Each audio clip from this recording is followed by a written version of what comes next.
Hi, Tom. Welcome. Hi, Andrea. Thank you. I'm so excited to have this conversation with you today. I think it's going to be so powerful for so many people. Me too. So, before we dive into like the really juicy stuff about, gene mutations and methylation challenges, can you share a little bit about your journey to getting here where you're so passionate about educating about this particular thing? Yeah, my degree is pre-med biology. I was actually going to school, planning to do medical school. And then my senior year of college, decided that I wanted to be in the more proactive health side of things than actually treating people. So shortly after college, I started as a personal trainer for Lifetime, which is a huge organization of fitness clubs across mostly the United States, a little bit of Canada. I started out as a personal trainer back in 2001, and about 6 years later, I was at the corporate office running lab testing, metabolic testing, fitness devices, nutrition services, weight loss. There were at the time like 56 dietitians that were part of the program, one of the programs that I was responsible for.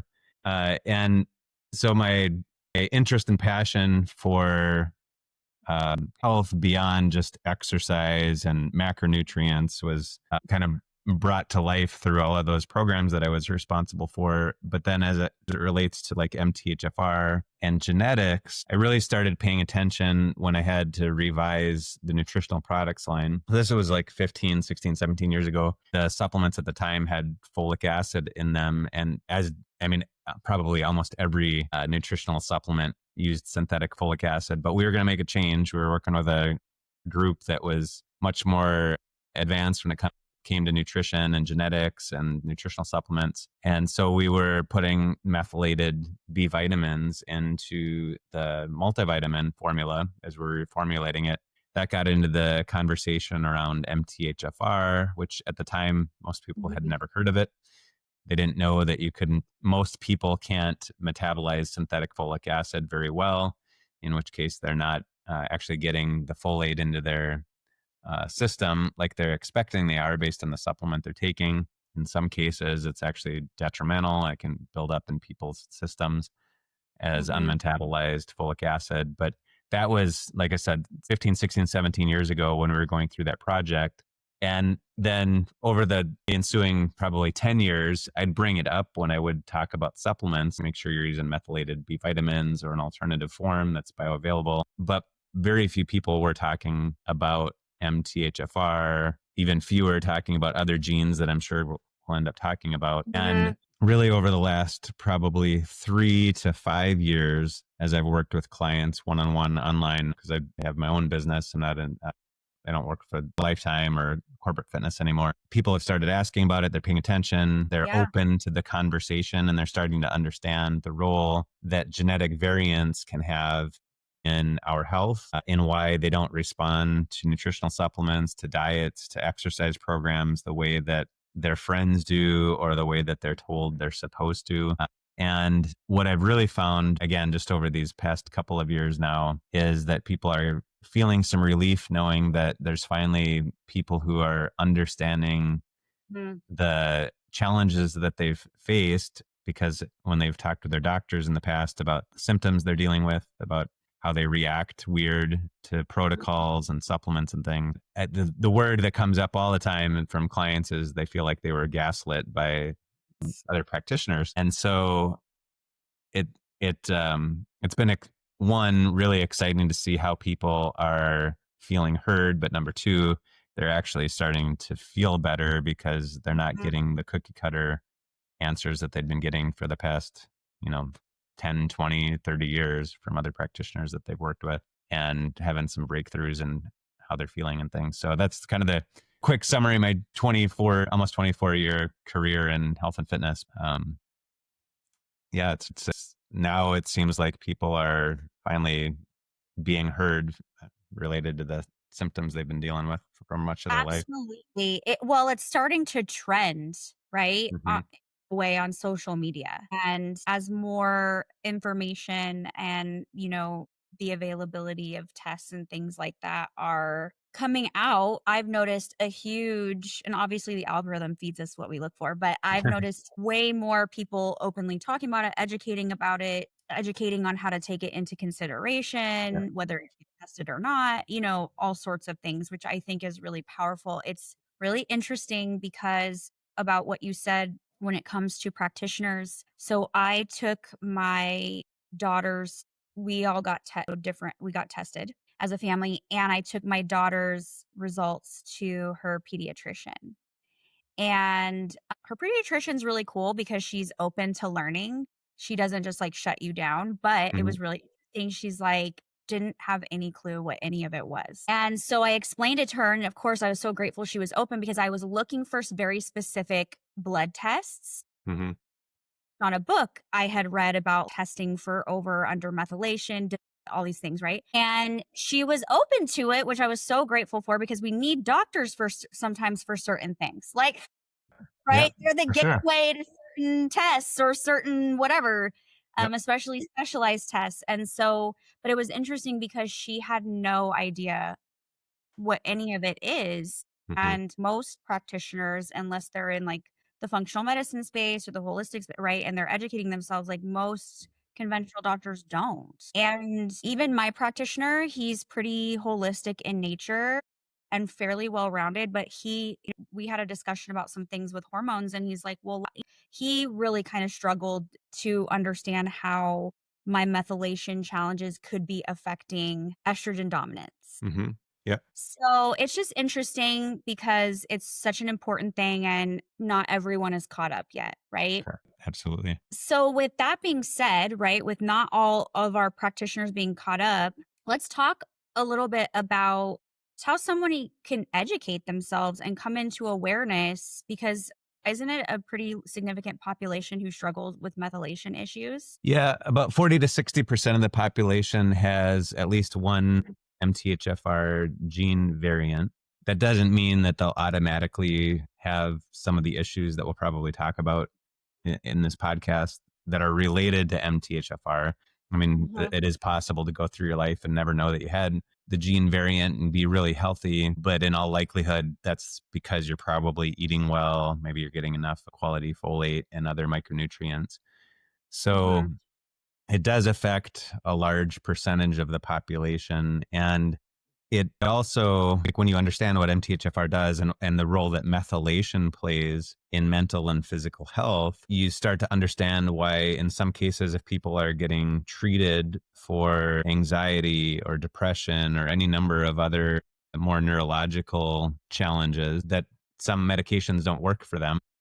Mhm. Sometimes they're unnecessary because the issue isn't necessarily in the brain. Sometimes it's in the gut. Sometimes it's in the methylation itself. And so when Yeah. you understand what methylation and MTHFR really means, and then you look at some of the challenges that you may face, it can be really empowering because sometimes the solution really is as simple as a few modifications to your nutrition and you can feel significantly better.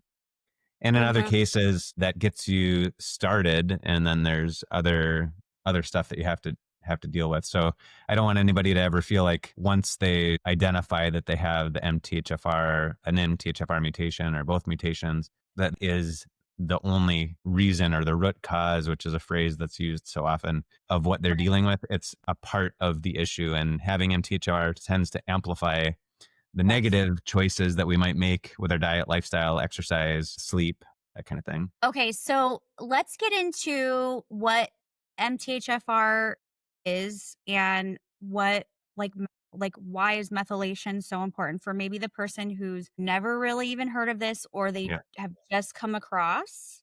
Yeah.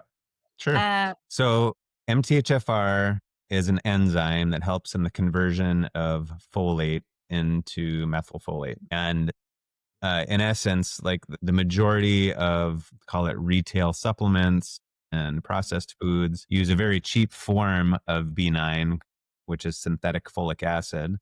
mhm, I do think I'm not one to think there was an ulterior motive way back. And I think it was in the 80s when foods in the United States were supposed to be fortified with synthetic folic acid. It's cheaper to put that in foods than the bioavailable form of it. So mhm, that sometimes comes up. I just thought that was worth mentioning that we've been exposed to synthetic folic acid a lot more over the last, say, 40 years or so than we were prior to that because of it putting it into fortified foods. The reason for that ultimately was that if women, when they're pregnant, are deficient in folate, it can lead to a number of birth Mhm. defects, spina Mhm. bifida being one of them. And so the goal of making sure that the US population, and many other countries have done this too on different timelines, but in the US, that women were not short on folate. That was the whole point of fortifying foods with this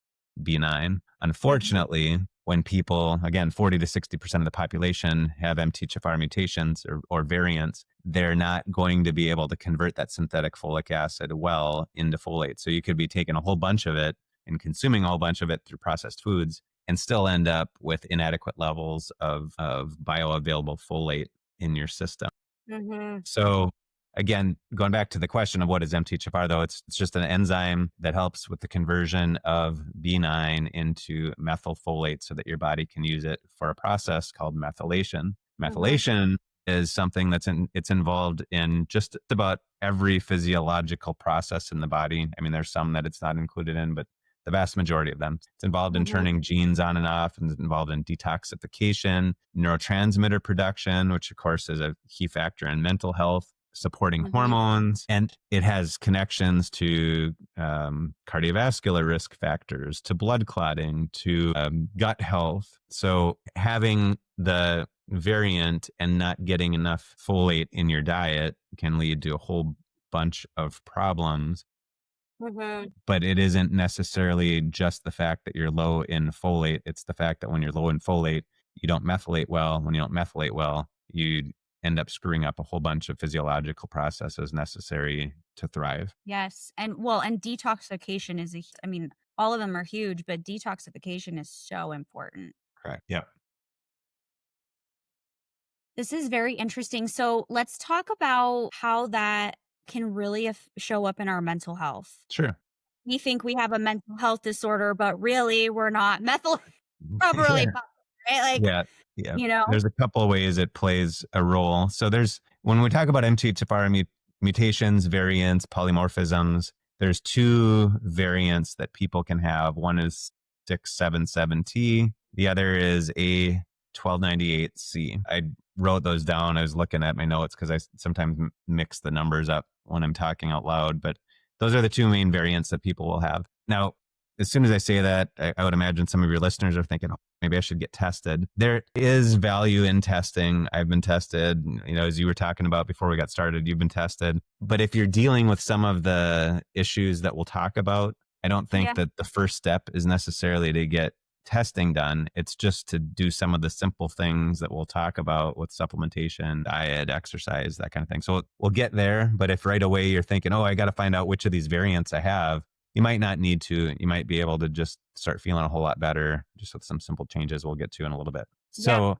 with that said,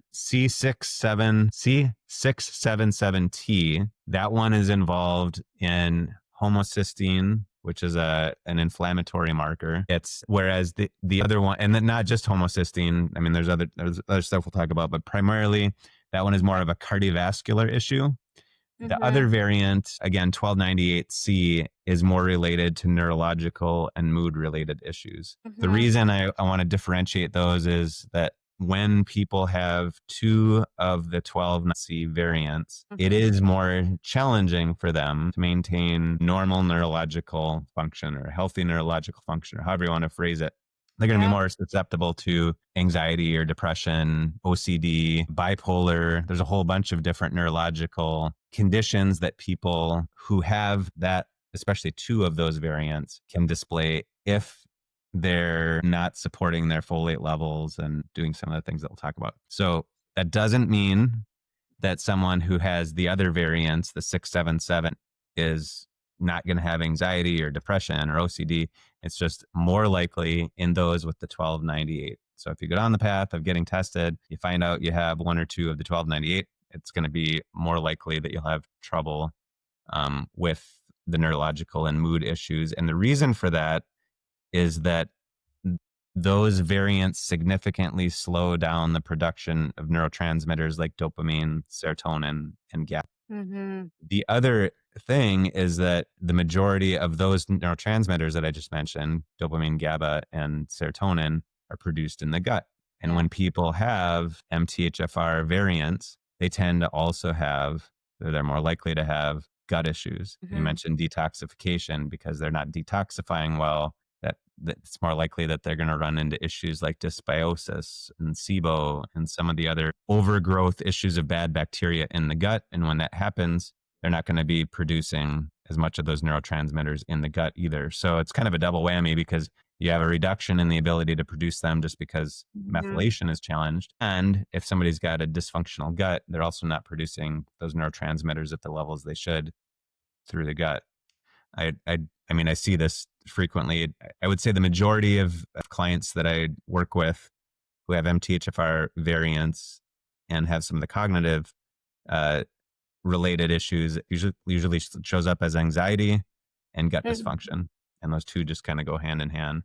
Which makes sense because, like, how can we, and I don't know if I'm kind of throwing you off with this question, probably not, but how does this all also connect to our nervous system? Well, great question. So one of the other one of the other issues with MTHFR is that you do have a reduction in your resilience to stress, your capacity for handling stress. Mhm. It doesn't mean that if you have MTHFR, you should go find an island to live on and, stay away from stress. You have to live, eat, and exercise in a way that Yeah. supports a stronger resilience to stress. If you're not strength training and you're not eating enough protein and you're not getting enough sleep, I mean, all of those just weaken your ability to handle stress. True. And, that's just going to exacerbate the problem by itself. So, I mean, that would be the connection is just knowing if I have MTHFR issues, if you look back at your history and like, I had friends do Orange Theory or CrossFit or they Yeah. train hard and I can't keep up with them. I feel fatigued. I do my workouts and I feel wrecked in the afternoon. I have a minor scuffle with my spouse and I feel completely wiped out for days on end. Well, that could be related to the fact that you've got MTHFR variants. You have a reduced capacity for handling stress. Mhm. So those are what I just said is just, I mean, examples of what Yeah. clients have told me as they've been working with me just over the past couple of weeks. So I want to take us on a detour for a second. I do want to make sure that we share some like basic lifestyle changes, Hmm. whether we get tested or not. But I'm curious about, because there's other gene mutations, right? Or Hmm. methylation genes. Correct. And another one that's starting to be more known, but is less known than MTHFR is the COMT gene. Yes. And there's like a bunch. I mean, the genetic tests that I got was like, holy smokes. But, and they're clearly all important. Yeah. But do you have a knowledge base on COMT? Can we like touch on that for Sure. a sec? Yeah, absolutely. So COMT affects your clearance of catecholamines, so Mhm. compounds that you release in response to stress. Yeah. And so everyone has either val, and again, there's numbers and letters. Yeah. None of that's We're really getting into important. the weeds a little bit, but that's Yeah, okay. we keep it as simple as possible. So on one extreme, you have the MET variant, which is a slow COMT variant. You have a hard time clearing catecholamines. You Mhm. have, in essence, it takes you longer to recover from stress, physical or mental stress. At Yeah. the other extreme, you have fast COMT, in which case you can clear catecholamines quickly. So the way this shows up, for example, is the people with fast COMT can generally drink a ton of coffee. They'll drink it all day long, no problem. Doesn't bother them. They can do other stimulants, doesn't bother them. They can they can get yelled at by their boss. They can get into an argument. They can get into some kind of a physical or mental fight, and then an hour later they just seem fine. They're not rattled by it.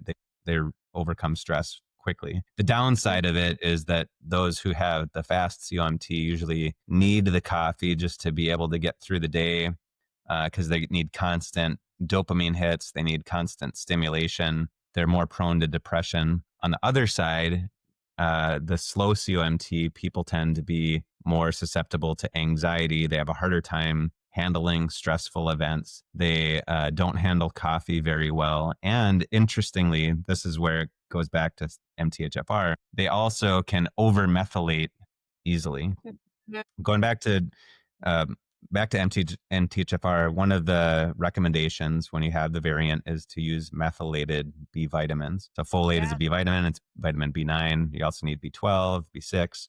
B12 and B9 ideally would be methylated. So you have methylfolate and methylcobalamin. You'll see that in good quality multivitamins. Mhm. Those forms of those B vitamins deliver methyl groups to make up for the fact that as someone with MTHFR, you need more methylation support. Yeah. However, for people with MTHFR who are taking those methylated B vitamins, if they also have slow COMT, they're more prone to overmethylation. It's easy to end up getting too many methyl groups into their system at one time because Yeah. they're slower to clear them from their system. And so where this becomes really quickly problematic is someone will find out they have MTHFR, they'll start taking methylated B vitamins, and within an hour or two of the first few days they're using them, so they take their supplements, and then an hour later they're feeling anxious, irritable, short-tempered, tense, and Mhm. there's like this immediate,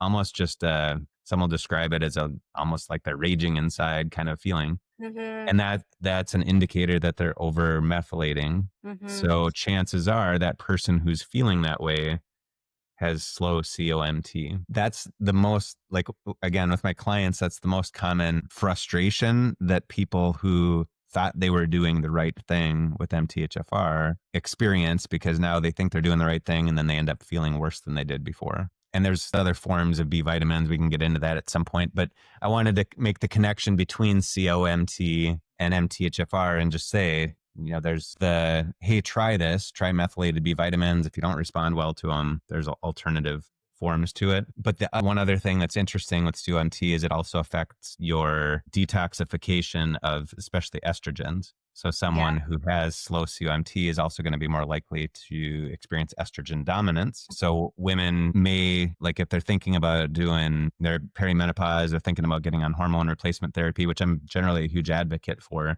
if they don't understand that they have trouble clearing estrogens because they don't know they have slow COMT and their doctor is not looking at it, they may feel worse using hormone replacement therapy because they're not taking action to help clear the estrogens. They're not getting enough fiber in their diet, making sure their gut health is in a good spot, using supplements like DIM or calcium declucarate. So I I wanted to just quickly touch on how those are connected without hopefully confusing listeners as well, because it can get Yeah. a little It crazy. can get it can get a little crazy, but I think this is so important because essentially you just described my journey the last Yeah.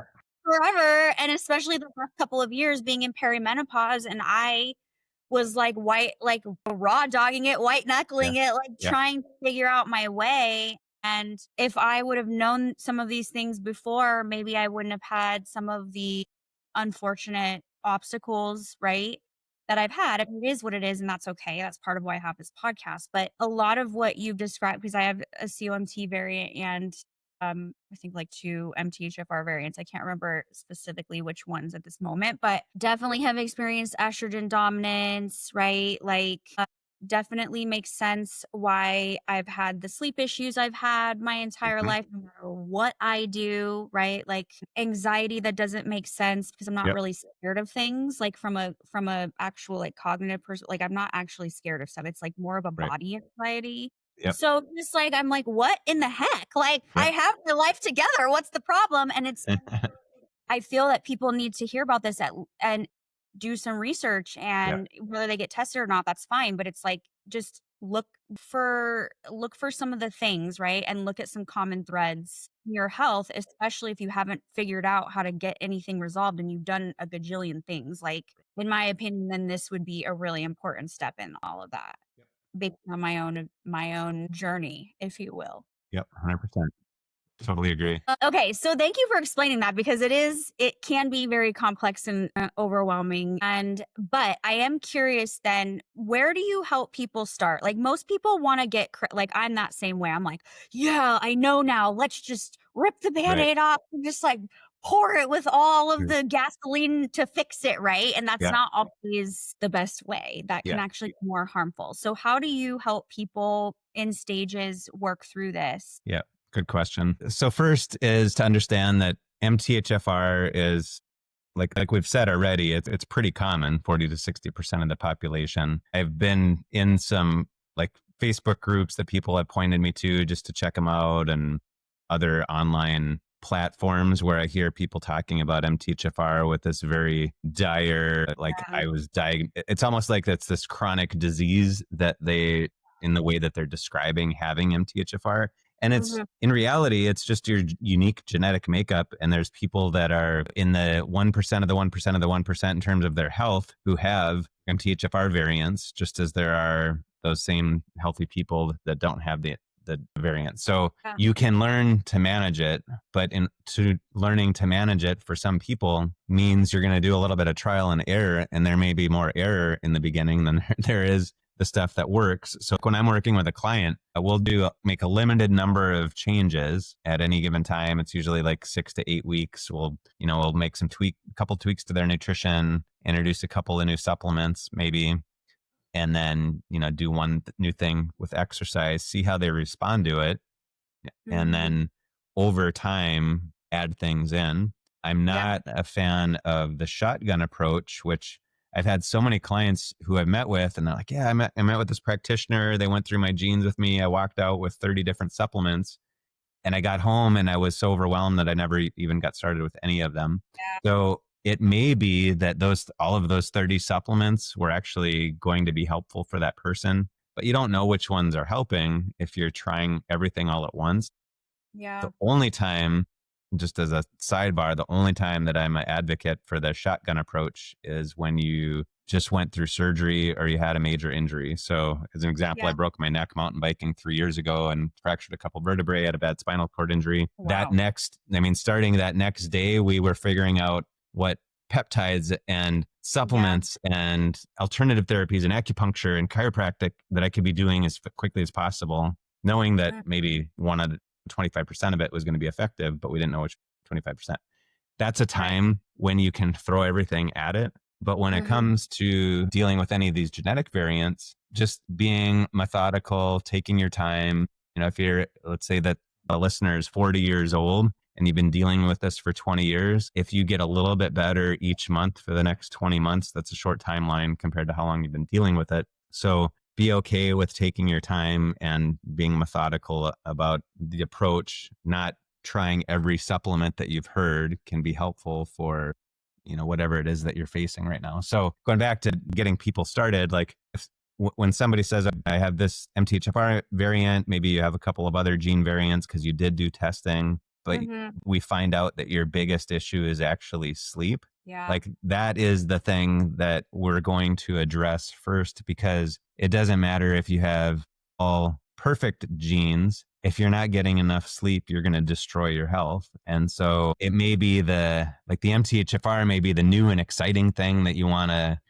focus on, but the reality is we need to get you sleeping better in order to improve your health. Or it Mhm. may be the fact that you're definitely not getting enough protein in your diet, or you're not doing resistance training. Like those three are really the foundation of my programming recommendations. And then we build on it from there. Well, sleep makes total sense. It's like the key to everything. But can you explain why those are the 3 foundations of your program? Yeah, absolutely. So sleep, obviously that's going to affect neurotransmitter production, hormone production. When you're getting enough sleep, your growth hormone levels, are secreted primarily during deep sleep. So that's a huge factor in longevity recovery from Mhm. physical and mental stressors. Protein is absolutely essential, not just for building muscle, but for maintaining a normal blood sugar level, for enhancing satiety, um, kind of pushing out other foods that might not be as healthy, or crowding out was a word that I was trying to think of. As you're eating, if somebody eats a higher protein meal and they eat their protein first, they tend to eat less carbohydrate and less fat. Mhm.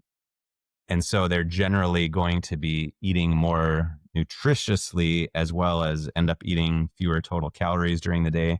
But beyond that, protein's a necessity for neurotransmitter production, for a strong immune system, for healthy bones, and of course, muscle mass as well. I don't know what the percent. I should have asked before we started, like, what's the percentage of your listeners that are men versus women? For my followers on Instagram and my clients, it's like 90% women. And maintaining muscle mass as you age is the number one factor in longevity, more than how much body fat you're carrying or anything else. It's how much muscle mass do you have. Mhm. So protein is how you'd help to maintain that throughout your life. And then, of course, strength training is the trigger that gives your body a reason to build and maintain the muscle to begin Mm. with. So from an exercise standpoint, that's important, but also from a nervous system standpoint, like traditional resistance training where you do a set and you take a rest, you do a set, you take a rest. If any of your listeners are clients of mine, they've heard me tell this story because I tell it to almost everyone. When you do resistance training, as you're exercising, you're putting your body in a sympathetic state as it tries to overcome the resistance of that Mhm. movement and the weight that you're trying to push around.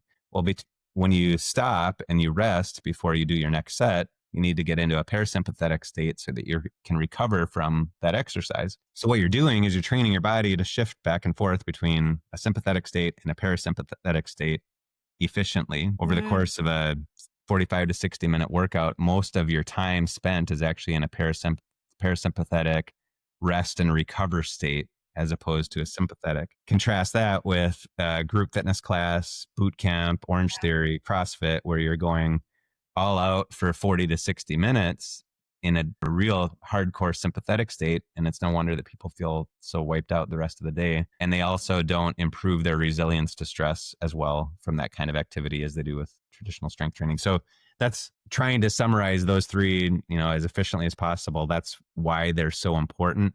Does that mean that each client that I would see, I'd recommend they start with strength training? Absolutely not. Because if you're not sleeping well and Yeah. you're under a high level of stress and your resilience to stress is just completely shot, I don't recommend going to the gym. It might just start Mhm. with walking and moving a little bit or Yeah. doing a set of squats and a set of push-ups on your stairs at home. And call that a workout for a little while. So there are definitely levels to it. And I don't want anyone to think that they have to go to the gym and do a 45-minute workout tomorrow, but that is kind of the ultimate goal, is to be able to build up your capacity to do that, because it'll directly affect your mental health just like Yeah. it will affect your physical health.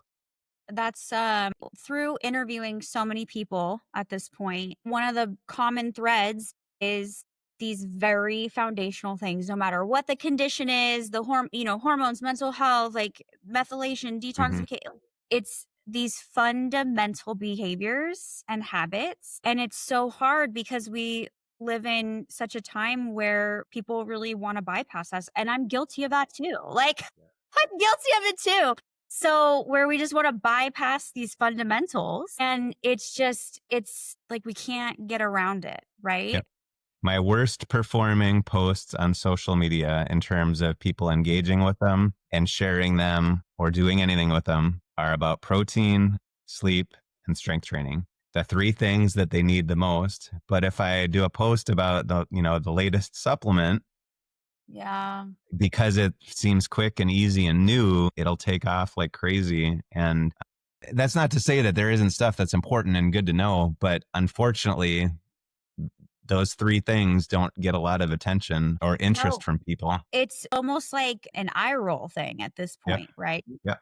And it's so crazy because we're all pretty intelligent for the most part, and it's like these are the building blocks to your health, your longevity. Everything else builds off of that. And I understand why we get to this place. Like for me, sleep has always been a struggle. I've Yep. learned that I'm more sensitive to stress through this genetic, like my a lot of Hmm. my life makes sense now, Right. and so I've had to do some other things to make sure that my sleep is protected. And it takes a lot of self-discipline for me to protect my like sleep hygiene. It's almost like the first thing that goes Yep. when I'm on a deadline or there's stress going on in my life. Like it's the easiest thing for me to stop protecting, Yep. but it's like the most important thing that I should be protecting. Right. Without question. So I get it, but it's just when I'm sleeping well, I feel like I can rule the world. Like Yeah. I Yes. mean, Yeah. I feel like I can rule the world. It's Yeah. crazy. And so I just really want to emphasize these three things because I know they seem really unsexy, but it's Yeah. like it's the most sexy thing you can do for your health, right? Yeah. Like And I'm people are human like anyone else. I actually I know there are people who enjoy going to the gym, like they legitimately it's the highlight of their yeah, day. I can think of dozens of other things that I'd rather be doing with that same amount of time that are far yeah, more fun, but I will show up and I will do it consistently. And I say that as someone who has taught and trained and coached and stuff now for again 24 years. I don't particularly enjoy working out. I enjoy the benefits of it, and but I am also human, and I know that if I ever talk myself into stopping for a week, it will probably become a month and it'll become a year. And so yeah, the thing with exercise is that you just can't stop no matter what you have going on. And I hold myself to that, which is why I mentioned breaking my neck. I broke my neck on a Saturday, had emergency surgery that day, have three vertebrae that are fused. I mean, it was really bad. I could have easily been a quadriplegic, but fortunately, I was able to walk. I was able to walk within 48 hours again, and I got out goodness, of the hospital 3 days later. So it would have been, I think I got out of the hospital. It was either a Monday or a Tuesday. And yeah, I called up a friend that I had started personal training with back in the early 2000s. His name is Victor. I called him up, told him what happened. I said, would you meet me at the gym on Thursday and help me work out? So I'm going to call her. I mean, obviously my neck was pretty fragile at that point. You have to be smart about this. But I was right, back in the gym 5 days after I broke my neck because I knew if I waited for a week or two or three and just said, well, I just broke my neck, I can't work out, that I'd start finding excuses to not work out the longer that I stayed out of the gym. So if I can get in there after just breaking my neck, there's right. probably very few excuses somebody can come up with for not doing some kind of physical activity and just staying in the habit of it. So I'll put that out there just in case somebody is telling themselves, I Really, can't because I have a bad knee. I can't because I have a bad back. I can't because I'm tired. I can't be, you can. I yeah. just have to get in and do it. So, Actually, this is something really powerful that I want to like kind of side tangent on for a second because there was a period of time where I didn't really work out very much because I had a neck and like shoulder injury from a car accident. And every time I tried to work out, which to be honest, I wasn't working out correctly at the time. So that was part sure. of it. It would flare and I'd be in this pain and it so I know people have a lot of fear, right? Like Hmm. maybe somebody has chronic pain and joint Yeah. issues or whatever, they have trauma to the body. Like there's people who like have this fear of re-injuring themselves or Yeah. creating more pain. What would you say to people like that? And maybe let's just assume they have limited resources. So maybe they Yeah. don't have somebody in their life that can meet them and help them Yeah. do it properly. Yep. What would you say to somebody like that? Like, where could they start to where they're not pushing it too hard, but they're starting to build up the resilience over time? Because that's what I did is like I finally got a program that was really built for me as a female and then also helped me work my way slowly to strengthening this before I was like trying to lift super heavy upper body. So what would you say to people like that? Well, as far as getting guidance, I mean, there's so much that's available for free nowadays. I'm not, there is value in working with people, certainly. I mean, I see multiple clients every day because Yeah. I feel like I can deliver a better service than Chat GPT and all of the stuff that we have available to us. That said, if you're not doing anything right now, Chat GPT, if you just tell it the limitations that you have, can Yeah. probably put together a pretty good starter program for you and can act as your trainer for a while until you get into a place where maybe you can afford a professional or you can get to the gym or whatever. But there's very little in today's world that we can't get answers to if we just use a platform like ChatGPT or look for it on YouTube or any number of free stuff that's available online. Is it as good as paying for somebody? No, of course not. But No. it's better than not doing anything for sure. And when it comes to the fear of getting hurt again, it's possible that you could. Yeah. Every time that I exercised right after breaking my neck, I thought, could this make things worse? Yeah. It's a possibility, but the fact that I'm moving just after injury is also reducing the chance that I'm going to be in pain a year from now because it's getting my body to move the way that it should. It's reducing scar tissue. So if that knee or neck or back hurts when you're exercising, you could modify the way that you're exercising, but Mhm. maybe in the short term, going through a little bit of that pain and stiffness to get your body moving again is going to result in less pain and irritation down the road. And the only way to get through it is to deal with a little bit of discomfort. So there will be pain, whether that pain is the upfront, getting back into exercising and dealing with some of that soreness and stiffness, or the pain of being even more immobile a year from now than you are today. There's a trade off. The benefit of dealing with the pain in the short term and getting back to being physically fit is going to make your quality of life a whole lot better. And in terms of mental health, there's no doubt that when we move better, we feel better. When we move more, we feel better. Yeah. It's something I have found is just like the moving your body, releasing that pent up tension and energy alone, not even including like all the actual benefits hormonally and neurologically, but it's just like just release. I mean, we just sit, we're, under fluorescent light. There's so much, the stress. And so even just a simple walk or dancing in your house, right? Just Yeah. Yeah. releasing the energy. And I actually started with walking when Yeah. like, once I realized, Andrea, you're getting crazy, trying to bypass, right? Yeah. I like to go slow, like, I'm like a shotgunner, I'm learning that's mostly Yeah. not always wise, but so I was like, "Okay, just reel it in," and I started walking, and that was really powerful for me, and Hmm. then I started doing more like core type of training, like bar Pilates for a while to strengthen just my general core body. Yeah. And then I Yeah. was able to graduate to lifting and lifting pretty heavy, like 4 to 5 days a week. So, but I had to be patient with myself and not be so frustrated with myself and my perceived limitations at the Right. time. Yeah. And I think that's also why people just want like the supplement or the injection, and there's no judgment, but I think it's like the journey can be uncomfortable, right? Of like the Right. discipline and only getting incremental results. And I know for me, that's sometimes why I want to like, okay, what's the latest supplement, Yeah. right? Is Yeah. because it's like I get impatient and it's painful for me to not feel like I'm being successful in some way that I'm trying, like a health goal I'm trying to achieve or something. Yep.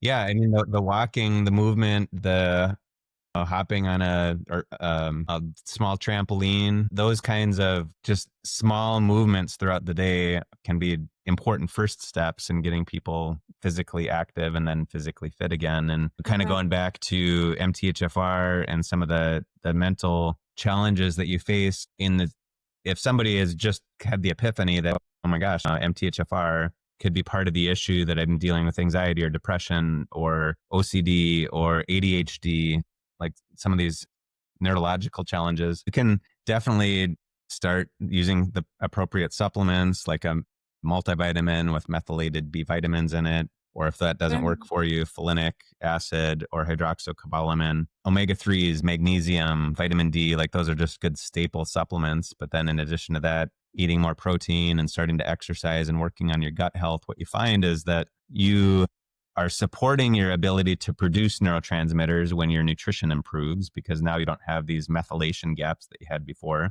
As your gut Mhm. health improves, now you're able to produce more of those neurotransmitters via the gut, dopamine, serotonin, and GABA. And then when we're physically active, we produce hope molecules that are these neurotransmitters that help us to feel good. They're like legitimate feel good molecules that are as powerful as some of the medications that people will use to feel better as well. And what's Mhm. interesting about it is when you're really inactive, you don't have to go run a 10K in order to trigger those hope molecules. Just being a little more active than you were before can be enough to do it. And then the better in shape that you get, the harder you have to work in order to get that high from physical activity. Mhm. But the more in shape that you are, the more able you are to do higher intensity stuff as well. So you can feel a whole lot better with someone with MTHFR who isn't very active right now by just walking and Yeah.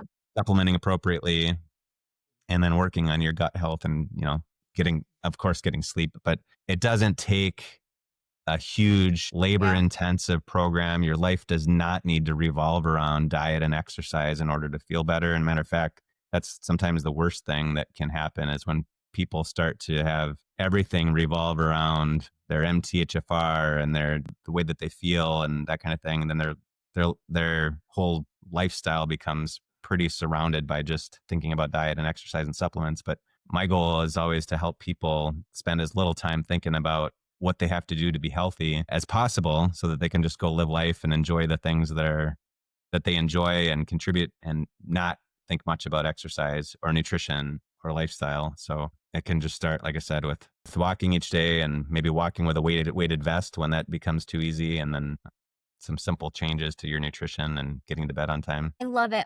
Do you primarily, I mean, is this like I noticed on your page that you speak about MTHFR almost every single day. Hmm. So is that the majority of your client base, or does it not matter if they know that or not? It's like you're taking them through the same steps. And then if maybe for sure, you might layer some things in. Like if people wanted to come find you, maybe Yeah. they think MTHFR, or they know for sure, and they want to learn from you.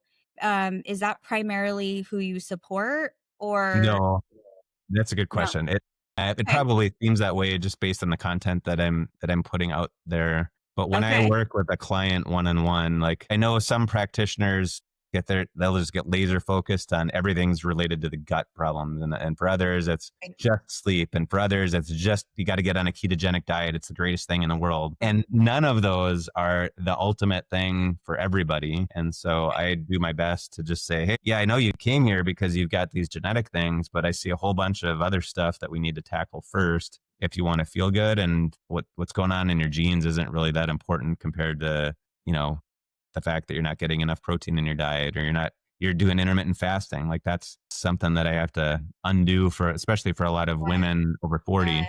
getting them to eat breakfast, and that makes them feel better, or having carbohydrates at night, which helps with serotonin production. Like there's so many things you can do, small tweaks that help you feel a lot better, but without understanding the big picture of what somebody has going on, which is what I can do in a consultation, it's hard to say like, this is the thing for Totally. you that's going to help you feel the best, the fastest. So I'm assuming you have an online business, so you work with people all over. I do. Yeah. All over the world. Yeah. Okay, I love that. So where it's all going to be linked in the show notes, but I always ask, where can they find you? Where's the best place? TomNikkola.com. So TomNikkola.com. And then my Instagram is at Tom Nikkola. So pretty simple. Perfect. This has been a really awesome conversation. I could keep picking your brain for like another hour. Well, I'm glad that you asked me to join, Andrea.